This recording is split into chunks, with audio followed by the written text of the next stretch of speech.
আজব নগরী আমাদের ঢাকা। কখনো রাস্তা হয়ে যায় টাকার খনি, আবার কখনো এই রাস্তা হয়ে যায় অবহেলার প্রতিচ্ছবি। কিছু রাস্তার উন্নয়নের জন্য কর্তৃপক্ষ নিচ থেকে উঠে পড়ে লাগে, আর কিছু রাস্তায় নিজে উষ্ঠ খেলেও টিনের চশমা পরে হাঁটে। অনেক দুর্ভোগ হয়েছে ভাই আমাদের, যেমন গাড়ি হাইলা ডুলা যাত্রীর দিক ডুলে ব্যথা পা গালাগালি করে, গাড়ি পাথি ভেঙে জায়গা, অনেক সমস্যা, গাড়ি আস্তে আস্তে যাওয়া লাগে। এই যে ভাঙাচোরায় মানে আমরা গাড়ি চালাই, পানি ছিটে বা যাত্রীদের চলাফেরায় হয়রানি হচ্ছে। আর আমাদের কোম্পানির যেরকম গাড়ি নতুন নতুন গাড়িগুলো আসলে চাক্কা বা মানে গাড়ির সাইডে বডি অংশ এগুলো মানে ভেঙে যেতেছে।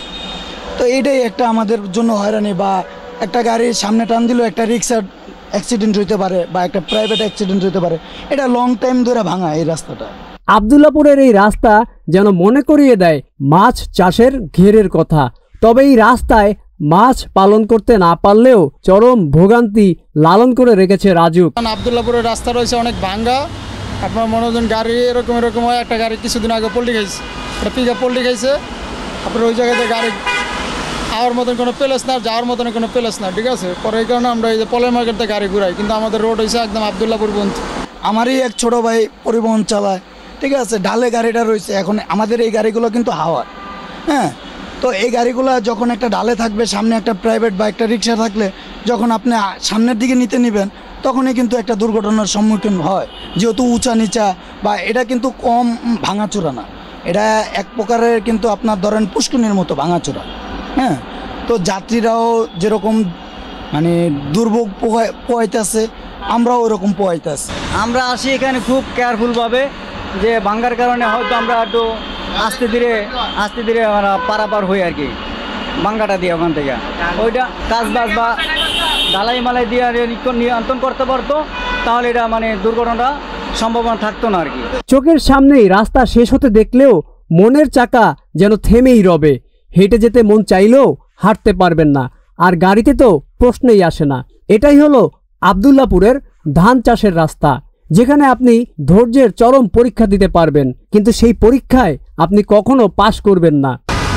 অনেক সময় লাগে, জাম লাগলে আধা ঘন্টা 40 মিনিট বয়ে থাকি, 1 মিনিট 30 সেকেন্ডের রাস্তা। আমরা টিপের ক্ষতি হয়, মানে টিপ পুরোপুরি মারতে পারি নাই।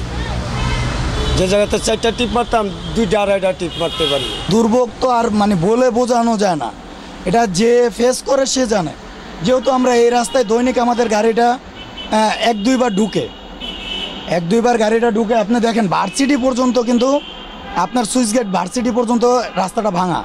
যাত্রী ওই জায়গায় নামা দিলে অনেক বকাবকি করেন, বকাবকি করলে আমাকে শুনতে হয়, কিছু করার নাই। তো আমরা কি করবো, আমরা তো দায় ঠেকা, আমরা তো গাড়ি চালা খাইতে পারবো। রাজুকের নজর থেকে বিচ্ছিন্ন এই রাস্তা যেন যানবাহন বিকল হওয়ার হাতিয়ার, সুস্থ মানুষকেও অসুস্থ করার একমাত্র মাধ্যম, যেখানে বয়স্কদের চলাচল না করার এক অলিখিত বার্তা। আমরা পদক্ষেপ কি নিব? আমরা সিটি কর্পোরেশনের কাজ না করলে আমরা কি করার আছে? আমরা তো অভিযোগ করছি, আরো তো কত মিডিয়া আইছে, কত কিছু করছে, পুলিশের দ্বারা বলতেছে, সার্জনকে দ্বারা আর কি করবে, আর কিছু করার নাই, এমনি চলতে থাকে। হ্যাঁ, আমরা অনেকবারই মানে শ্রমিক আন্দোলন এগুলো আমরা টার্মিনাল থেকে করলে সরকারের কিছু লোকজন আছে বা উপরে থেকে কিছু চাপ আসে, তখন আমাদের নেতা পাত্রা যারা থাকে তারা মানে দুর্বল হয়ে যায়। দেশবাসীর কাছে এই রাস্তা অনেক গুরুত্বপূর্ণ মনে হলেও কর্তৃপক্ষের কাছে যেন এক গ্রামীণ মেঠোপথ অথবা ধান ক্ষেতের আইল। তাই হয়তো এই রাস্তা সংস্কারের জন্য অর্থের অপচয় করতে চাইছে না। দর্শক, ভয়েস অফ পিপল জনতার কথা বলে। আপনি যা বলতে পারেন না, সেটা আপনাদের মাধ্যমে আমরা প্রকাশ করে থাকি। আপনার আশেপাশে যদি এমন কোনো চিত্র নজরে আসে, তবে সেটা আমাদের কমেন্টে বলুন। আমরা চেষ্টা করব সেই ভোগান্তি দেশবাসীর কাছে তুলে ধরার। সবাই ভালো থাকুন, সুস্থ থাকুন। আজ বিদায়। ভয়েস অফ পিপল দেখতে চোখ রাখুন প্রতি শুক্রবার রাত 8টায়।